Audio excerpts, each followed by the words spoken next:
तुमच्या आयुष्यातला असा कोणता किस्सा आहे शाळेतला की तो तुम्ही आठवला की पोट धरू असताना आयुष्यात कधीच विसरू शकत नाही तो किस्सा? तावरे नावाचा मुलगा होता. तो पोरगा बाल्कनीमध्ये थांबला होता. आम्ही सर्व पोरांनी विचार केला, आता समोरून पोर येऊ राहिले, ह्याची चड्डी खाली घालायची. त्यावेळेस काय झालं, नेमकं मुख्याध्यापक आणि आमचे वर्ग शिक्षक शिंदे सर, दोघं सर आणि मुख्याध्यापक आले ना, आम्ही ती पॅन्ट खाली करणं आणि सरांनी बघणं सगळं झालं. त्यावेळेस जे आणलं,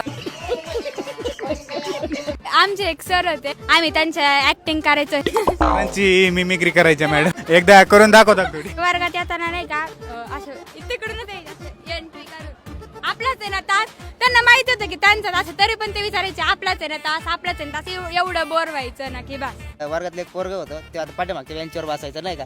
इंग्लिशच्या सरांचा तास चालू होता. त्यांनी काय केलं, बिडी आणली होती, बिडी प्यायला. वर्गात बिडी आणली होती वर्गात प्यायला.